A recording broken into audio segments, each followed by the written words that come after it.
Bueno, buen día para todos. ¿Cómo están? Un abrazo no tan cálido para cada uno porque hace mucho calor. Es un gusto poder acompañarlos en este sábado y poder abrir juntos la palabra de Dios. De paso también saludamos a aquellos que nos están viendo en vivo en la transmisión o nos verán en algún espacio de tiempo. Estamos también contentos de poder que llegue el mensaje por este medio también. Amigos, la reflexión esta mañana surgió producto de un lindo grupo que tenemos los días jueves acá en la iglesia. Ahí está María, ¿sí? Ahí está Damián, también junto con la esposa, y tenemos a Mati también con la esposa, Pri. Bueno, ahí tenemos un lindo grupo los días jueves que estamos estudiando la Biblia. De paso, yo quisiera, por lo menos los que están cerca, que saluden a María, ¿sí? A María, que está ahí. María Lucía. Sí, a vos, María Lucía, ahí, que está cerca. Ella también está asistiendo, está estudiando la Biblia. Ya vamos estudiando un poquito sobre la ley de Dios, ya estamos de a poco aprendiendo algunas cosas. Y justo este jueves, que fue el detonante de lo que hoy quiero compartir con ustedes, la pregunta allí que surgió en el grupo fue ¿cómo podemos reflejar a Jesús? ¿No? Algo que parecería tan simple, o uno lo puede decir tan simple, ¿no? Pero, ¿qué significa reflejar a Jesús? O en otras palabras, ser un discípulo de Jesús. Por eso hoy quiero que hondemos un poquito en esto de qué es ser un discípulo de Jesús. Por eso, en términos estrictos o específicos, ¿qué significa ser discípulo? Escucho. ¿Qué significa ser discípulo? En base a lo que vos viste en la Biblia, en base también a la experiencia de Jesús con sus discípulos, ¿qué significa ser discípulo? Seguir a alguien, ser un seguidor. Perfecto. Un aprendiz. ¿Qué más? Seguir a alguien, aprender de alguien. ¿Qué más? Lian quiere hablar, ya está. ¿Qué más? Quizás alguien que recibe las enseñanzas de un maestro, ¿no? Seguir, admirarlo, estudiarlo, imitarlo, ¿no? Y es más, después de todo, el año pasado, casi al finalizar, hablábamos de todo lo que en el contexto de Jesús tenía que ir pasando un discípulo para llegar a ser discípulo, ¿no? Eso implicaba el trabajo de toda una vida y de mucho estudio. De paso, en la Biblia vamos a encontrar de que el propósito de la redención o de la educación en sinónimo es ser semejante a Jesús, ¿no? Parecernos a Él. Es uno de los propósitos quizás más nobles que tiene la Biblia, ¿no? Parecernos a la imagen de nuestro Creador, ¿no? Una imagen que Adán y Eva y la entrada del pecado distorsionó un poquito el asunto, ¿no? Por eso vamos a ver un versículo, vamos a ver varios hoy, pero unos textos de alguien que deseaba ser como Dios. Vamos a ir a Isaías 14:13. Isaías 14, 13 y 14. Y a ver de quién está hablando. Va a decir, pastor, ¿y qué tiene que ver esto con el tema? Atención. Isaías 14, 13 y 14. Pues te decían a ti mismo, subiré al cielo para poner mi trono por encima de las estrellas de Dios. Voy a presidir en el monte de los dioses, muy lejos en el norte, escalaré hasta los cielos más altos y seré como el Altísimo. Yo tengo la versión nueva traducción viviente. ¿Sí? Me parece que es muy buena, se la recomiendo y siempre digo lo mismo, pero te aclaro un poquito más con un lenguaje un poco más sencillo, ¿no? ¿De quién está hablando este versículo? De Lucifer o de Satanás, ¿no? ¿Qué era lo que él quería hacer? Ser semejante a Dios, al Altísimo. Pero a ver, después, si nosotros leemos en Ezequiel 28 e incluso en Isaías 14, nos cuenta que el origen de ese pecado que llamó a la rebelión en el cielo se originó en Lucifer, en su vida, en su corazón, ¿no? De paso, uno de los interrogantes que vamos a encontrar en la Biblia, el surgimiento del pecado. Y si intentamos explicarlo, estamos justificando su existencia. Así que ni siquiera nos tenemos que ahondar en esto. Pero Satanás quiso ocupar el lugar de Dios, o sea, el lugar de Jesús, que no es lo mismo querer tener su carácter, ¿no? O sea, ¿qué quiso hacer el diablo? Y esto lo conocemos, ocupar ese lugar. Entonces, ¿qué quería realmente si no quería su carácter? ¿Qué era lo que quería? Lo dijimos recién. Poder, el estatus. ¿Qué quería? La gloria, la honra, la posición, ¿no? O sea, quiero todos estos atributos, pero no quiero tu carácter. En otras palabras, Satanás tuvo esta obsesión de tal manera que lo llevó a la rebelión, ¿no? Y sabemos que gran parte de los ángeles le creyeron y fueron aquí destinados a este mundo, ¿no? Es más, mete esta misma idea en Adán, en Eva, luego en Adán.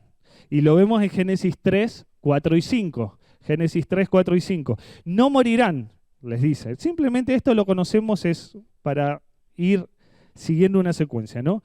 Le dice a Eva, no morirán. Respondió la serpiente a la mujer, Dios sabe que en cuanto coman del fruto se le abrirán vuestros ojos y serán como Dios. Conocerán el bien y el mal. A ver, ser como Dios. ¡Qué impresionante! Impresionante. De alguna manera el mismo pensamiento distorsionado de Satanás lo estaba plantando en el ser humano. Con la misma idea. No iba en la línea de tener el carácter de Dios, sino tener su poder, su estatus. Querer ser como alguien sin querer en realidad parecerse en su carácter.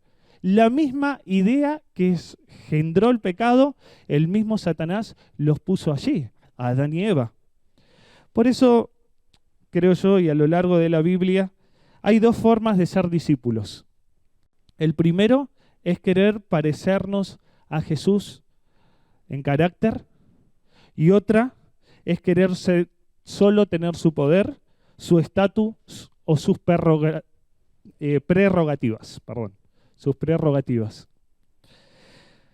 Seguir a Dios por motivos incorrectos. Por eso vamos a ver unos pasajes en la Biblia de personas que siguieron a Dios por motivos incorrectos. Quisieron ser discípulos por poder, por estatus o por prerrogativas.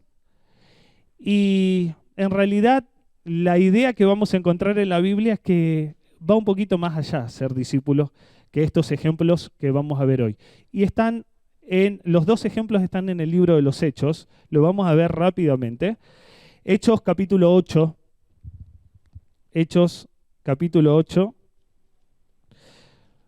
versículo 9 al 11. No sé si alguien escuchó esta historia, seguramente que sí. No es una historia tan conocida, pero está allí en el capítulo 8 de los Hechos. Dice que un hombre llamado Simón, quien por muchos años había sido hechicero allí, asombraba a toda la gente de Samaria y decía ser alguien importante. Es más, dice que todos, desde el más pequeño hasta el más grande, a menudo se referían a él como el grande, el poderoso de Dios. De paso, ¿cómo nos gusta que nos aludan, ¿no? El grande, el más capo, ¿no? El poderoso. Y miren el versículo, o sea, mediante la magia, o sea, una mezcla totalmente ahí, lo atribuían al poder de Dios, ¿no? El más capo de todos. A ver, decilo de vuelta, por favor. Soy el más capo de todos. Cómo nos gusta que nos aludan, ¿no? Y Simón, el mago, también le gustaba, ¿no?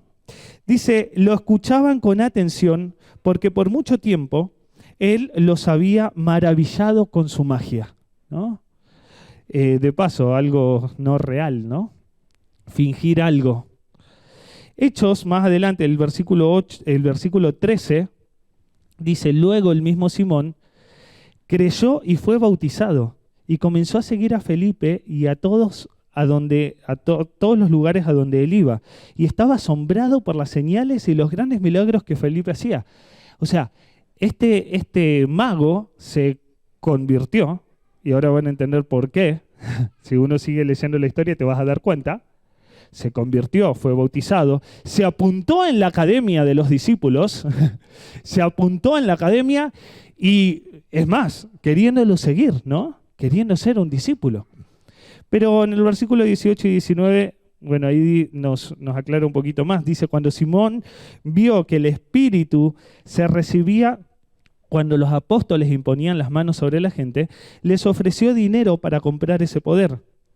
Déjenme tener ese poder a mí también, exclamó, para que cuando yo imponga mis manos sobre las personas, reciban el Espíritu Santo.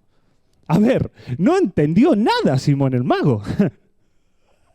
A ver, quiero ser un discípulo, me inscribo en la escuela del discipulado.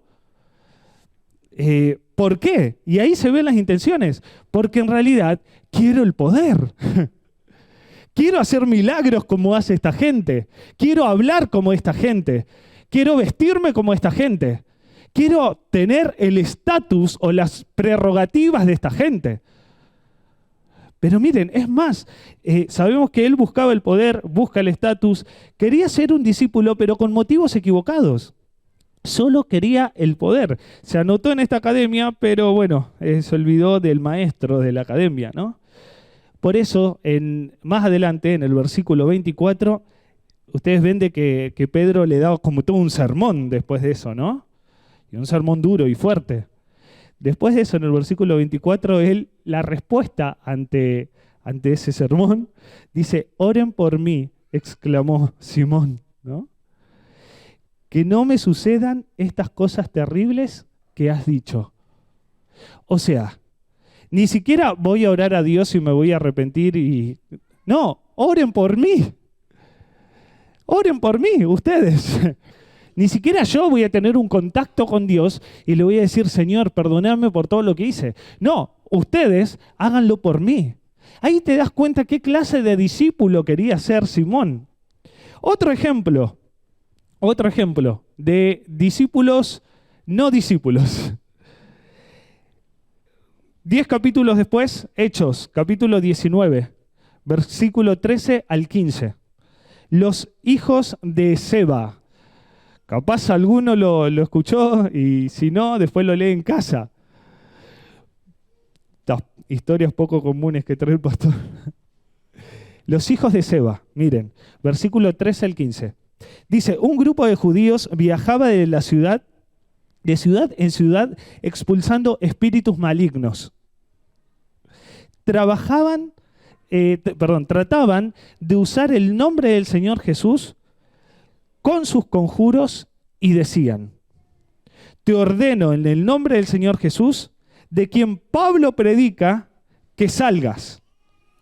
Estos siete de los hijos de Seba, un sacerdote principal, hacían esto. O sea, tenían unos puestos ambulantes, saca espíritus, ¿no? En una ocasión que lo intentaron, el espíritu maligno les responde, conozco a Jesús y conozco a Pablo, pero ¿quién son ustedes? Interesante lo que le responde ahí, ¿no? O sea, yo conozco a Pablo, conozco a Jesús, pero ¿a ustedes quién? ¿A ustedes quién? De vuelta, otro ejemplo de discípulos que querían el poder del discípulo, pero no querían al maestro del discipulado. Discípulos que no conocen a Jesús. Y queridos, está lleno hoy de discípulos que no conocen a su maestro. Y de que hablan de cierta forma, se comportan de cierta forma, vienen a la iglesia, pero no conocen a su maestro. Parece esto paradójico. Esta es la gran paradoja de quien quiere ser un discípulo, hablar como el discípulo, comportarse como el discípulo, y cuando en realidad ni siquiera se conoce al maestro, ¿no? Ni se lo ama, ni se lo escucha.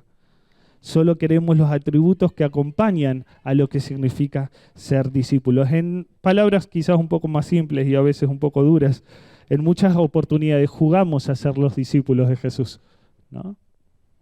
Y esto me lo digo para mí primero, ¿no? En Mateo 7, 21 al 23, una vez yo compartí un mensaje de este texto acá. Mateo, si quieren lo buscamos rápidamente y lo recordamos, yo lo dije en una vez acá. Mateo capítulo 21. Dice así perdón, miento, Mateo 7, 21. Mateo 7, 21. Ahí está. No todo el que me dice, Señor, Señor, entrará en el reino de los cielos, sino el que hace la voluntad de mi Padre que está en los cielos. En aquel día muchos me dirán, Señor, Señor, no profetizamos en tu nombre, no echamos fuera demonios y en tu nombre hicimos muchos milagros. Entonces les diré, nunca os conocí, apartados de mí, hacedores de maldad. Súper fuerte, pero con todo el currículum que tenían estos discípulos. Y sin embargo, no os conocí. O sea, querer tener el poder del discípulo, pero no conocer al maestro. Quiero llevarte al último ejemplo, que para mí me aclara la idea de ser un discípulo de Jesús. Y ese ejemplo es Pedro. Pedro, en los últimos momentos de la historia de Jesús, había renunciado a la academia de los discípulos. ¿Se acuerdan el momento de la negación? ¿Qué dijo Pedro en ese momento? No lo conozco, no sé quién es, no soy como ellos. De alguna manera había cortado la relación con su maestro. Había sacado su inscripción de la academia de los discípulos. O sea, no sé. Y es más, uno puede ver lo que le pasa a la mente de Pedro, ¿no? En el último momento agarra y lo decide negar a Jesús, decir que no tenía nada que ver con él. De golpe no soy más discípulo. Pero sabemos que estaba profundamente arrepentido después de eso, ¿no? Y con esta idea vamos a concluir. Vamos a ir a Juan 21.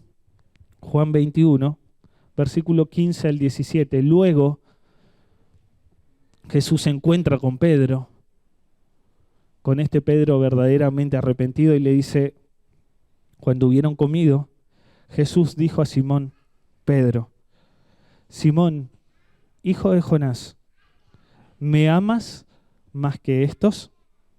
Le respondió, sí, Señor, tú sabes que te amo. Él les dijo, apacienta mis corderos. Volvió a decirle por segunda vez, Simón, hijo de Jonás, ¿me amas? O en otras versiones, ¿me quieres? Como que Jesús va de mayor a menor, ¿no? Pedro le respondió, sí, Señor, tú sabes que te amo. De vuelta le pregunta, ¿me amas? Pedro se entristeció de lo que le dijo por tercera vez. Y él le respondió, Señor, tú lo sabes todo. Tú sabes que te amo. Jesús le dijo, apacienta mis ovejas. ¿Por qué Jesús le hace esta pregunta y no otra a Pedro? ¿No le podría haber preguntado, no sé, ¿estás arrepentido, Pedro? ¿Te arrepentís de lo que pasó cuando me negaste? ¿Entendés que podés volver a confiar en mí? ¿Le podría haber esas preguntas? Sin duda. Pero ¿qué pregunta le hace? ¿Me amas? ¿Me amas? ¿Saben que el deseo de toda la gente dice, la pregunta que Cristo había dirigido a Pedro era significativa? Manifestó solo una condición para ser discípulo y servir. ¿Me amas? Esta es la cualidad esencial para ser un discípulo. ¿Me amas? ¿Por qué queremos ser discípulos? ¿Porque queremos dar estudios bíblicos? ¿Porque queremos bautizar más personas? ¿Porque queremos enseñar la Biblia? ¿Incluso porque queremos ser salvos? Todas estas cosas están bien en sí mismas. Pero está todo bien con eso. Pero Jesús nos pregunta hoy, ¿me amas? ¿Me amas? Si queremos ser como Jesús, debemos cumplir la única condición para el discipulado. Amarlo de verdad. Amarlo de verdad. Y ayer, 12:30 de la noche, leía una cita y lo puse hoy para finalizar.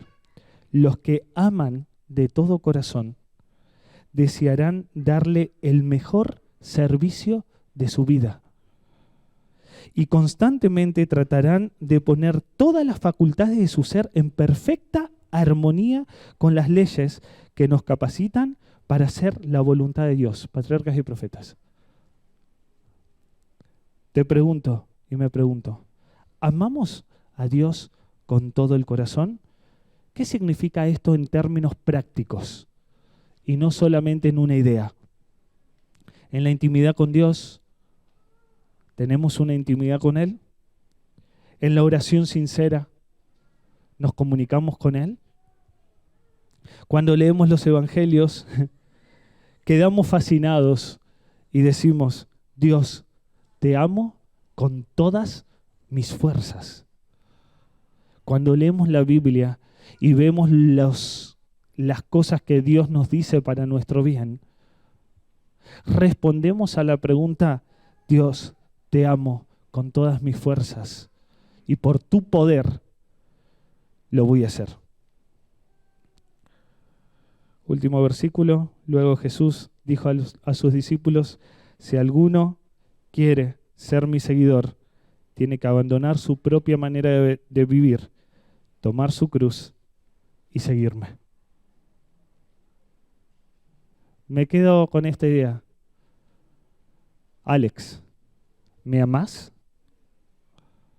¿Me amás con todo tu corazón? ¿Estás dispuesto a vivir conforme a un discípulo? ¿O solo querés poder, estatus y prerrogativas? ¿Me amás? Esa pregunta hoy resuena en mi mente. ¿Qué vamos a responder? Claro. Yo hoy le digo al Señor, claro, Señor, te amo con todo mi corazón, con todas mis fuerzas y me voy a gastar por vos. Ojalá que esa también sea nuestra respuesta. ¿Vamos a orar? Querido Dios, gracias porque nos invitas a apuntarnos en la academia de los discípulos. Queremos ser discípulos fieles. Queremos ser discípulos que te amen con todo nuestro corazón. Que no nos guiemos por formalidades o por apariencias. Queremos verdaderamente estar convertidos y convencidos. Querido Dios, queremos verte pronto volver en las nubes de los cielos. Ayúdanos. Ayúdanos a responder que te amamos con todo nuestro corazón. En el nombre de Jesús. Amén.